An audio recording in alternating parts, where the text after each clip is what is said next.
याली मदद। अभी हम सब ने रफीक भाई को सुना। अब हम ये देखते हैं कि हम लोग गार्डन सोसाइटी में क्या कर सकते हैं, क्या नहीं कर सकते हैं, क्या हमें करना चाहिए, क्या हमें नहीं करना चाहिए। ये वीडियो जमाती लीडरशिप की कंसल्टेशन के साथ बना गया है, तो ये बड़े ध्यान से सुनने की आपसे मैं रिक्वेस्ट करूंगा। सबसे पहली बात यह है कि अगर हम लॉकडाउन का अभी जो 3-3.5 महीने का जो पीरियड गया है, अगर हम उसे 1 नंबर देंगे तो इस पीरियड को हम लोग 1000 नंबर दे सकते हैं। उतना ज़्यादा डेंजरस हो चुका है अभी ये। क्यों? क्योंकि जब लॉकडाउन था तब तो हम हमारे घर पे रहते थे, या एट द मोस्ट हम लोग किराने की दुकान पे जाते थे, मेडिकल स्टोर पे जाते थे। अब इकोनॉमिक रीजंस के वजह से गवर्नमेंट ने पूरी मार्केट ओपन कर दी है, तो लोग यहाँ से वहाँ जा रहे हैं, ट्रैवल कर रहे हैं। तो ये जो वायरस फैलने का जो पोटेंशियल है वो पहले इतना था, अभी इतना ज़्यादा हो गया है। मल्टीफोल्ड इसका पोटेंशियल बढ़ गया है। हम तो आपसे ये कहते हैं कि आप ये ही मान के चले कि आपके घर के 3-4 लोग के अलावा बाकी सब लोग कोरोना वायरस के पोटेंशियल कैरियर्स हो सकते हैं। और अगर कोई कोरोना वायरस का पोटेंशियल कैरियर अगर आपको पता है कि कोई है, तो आप उसके साथ कैसा डील करेंगे? आप डिस्टेंस रख के बात करेंगे, आप मास्क पहनेंगे, आपका हैंड सैनिटाइज करेंगे आफ्टर एवरी ट्रांजैक्शन, करेंगे कि नहीं करेंगे? तो ये आपको डे टू डे हर एवरी टाइम करना ही है। इसके अलावा कोई छुटकारा नहीं है आपके पास। ये कोई वक्त नहीं है बहादुरी दिखाने का। इनफैक्ट ये वक्त है सबसे ज्यादा समझदारी दिखाने का। और अगर ये न किया जाए तो आई एम सॉरी, मैं समझूंगा इससे बड़ी बेवकूफी की मिसाल नहीं हो सकती है।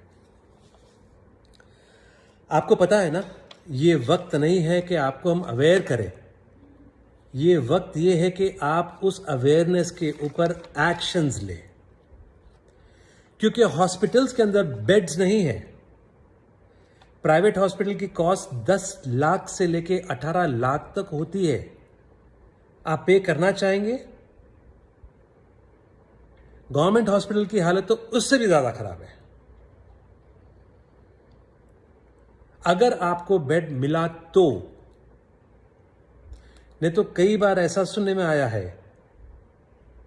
कि आदमी हॉस्पिटल तो जाता है, घर वापस ही नहीं आ सकता है। उसे वहां से वहां पैक करके कब्रिस्तान भिजाया जाता है। तो प्लीज इस चीज की परिस्थिति को समझे और उस हिसाब से एक्ट करें। आप लोग को तो पता होगा, ऑल ओवर इंडिया में हमने कई इस्माइली भाई बहनों की जानें इस कोरोना वायरस की वजह से गंवाई हैं। और ये हम नहीं चाहते, या आप नहीं चाहते, हम लोग सारे लोग नहीं चाहते हैं कि हमारी बेवकूफ़ी की वजह से या हमारी लापरवाही की वजह से हमें या हमारी फैमिली को या हमारी कम्युनिटी को इसका रिपरकेशन उसका हमें भुगतना पड़े। नाउ हम क्या कर सकते हैं?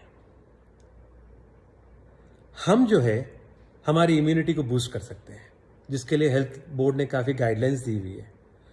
उसका आप ज़रूर फॉलो कीजिए। वो गाइडलाइंस को आप वापस से सुने, इम्यूनिटी को बूस्ट कीजिए। वो सबसे बड़ा फाइटर है। योगा और प्राणायाम करें अपने घर पे। ये सारी चीज़ें हमें ज़रूर हेल्प करेंगे, क्योंकि यही एक चीज़ है जो हमको बचा सकती है। ज़िंदगी और मौत के अंदर ये कुछ चीज़ों की ज़रूरत है, कुछ चीज़ों का फासला है जो हमें ध्यान रखना है। हम क्या क्या नहीं करेंगे? सबसे पहली बात, हम जो है 60 साल से बड़े लोग को और 10 साल से छोटे बच्चों को घर से बाहर निकलने की परमिशन नहीं देंगे। गार्डन सोसाइटी के गेट्स और लाइट 7 बजे के बाद बंद कर दी जाएगी। कोई सोशल गैदरिंग के बारे में आप लोग आप ट्राई मत कीजिए प्लीज़। उस चीज़ के बारे में आप लोग ध्यान रखें। कोई विजिटर्स को अलाउड नहीं है, कोई गेस्ट अलाउड नहीं है, चाहे वो फैमिली मेंबर्स हो, ब्लड रिलेटिव्स हो। जो आपके घर में रहते हैं वो ही आए और वो ही जाए बाहर। आपका जो अर्निंग मेंबर है वो अगर बाहर जाते हैं तो वो बाहर जाए, उसके अलावा कोई घर से बाहर न जाए। ये आपसे प्लीज़ रिक्वेस्ट करने में आती है। ई कॉमर्स वालों को अंदर आने नहीं दिया जाएगा। मिल्क के पैकेट्स, कुरियर्स वगैरह भी गेट से ही आपको कलेक्ट करना पड़ेगा। उसकी परवानगी अंदर आने की नहीं है। मेड्स की परवानगी नहीं है और वो आगे भी ओपन अप नहीं होगी। एक्सट्रीम केसेस के अंदर कुछ मेड्स को अलाउ किया गया है, जिसके घर पे बहुत जीरियाटिक लोग हैं या जिसको हेल्थ की पोजिशन ज़रूरत है, उन लोगों को। पर इस चीज़ का फैसला आप सिर्फ मैनेजमेंट कमेटी को ही करने दें और उनका ही हक है। प्लीज़ ये एडिशनल रिक्वेस्ट लेके हमारे पास न आए, हम लोग उसमें आपको हेल्प नहीं कर सकेंगे। आखिरी में, गार्डन सोसाइटी के स्टाफ गार्डन सोसाइटी को चलाने की लाइफलाइन है। उनको आप लोग रेस्पेक्ट करें। वो सिर्फ वही फॉलो करते हैं कि जो गाइडलाइंस उनको कमेटी, मैनेजमेंट कमेटी बना के देती है। उनके मन से वो लोग कुछ नहीं करते हैं। इनफैक्ट उनका रिस्क का फैक्टर इतना ज़्यादा है कि उनके घर वाले बोलते हैं कि आप चंद रुपयों के लिए क्यों काम करते हो? अगर आपको कुछ हो गया तो कौन ध्यान रखेगा आपका? बात भी सही है उनकी। फिर भी वो लोग काम करते हैं, फिर भी वो लोग जितना उनसे बन पड़ता है उनसे काम करते हैं। हमारी रिक्वेस्ट है कि आप उन लोग को कोऑपरेट करें और उनके साथ एक डिस्टेंस बना के बात करें, ताकि वो लोग कोई हिसाब से इन्फेक्ट ना हो।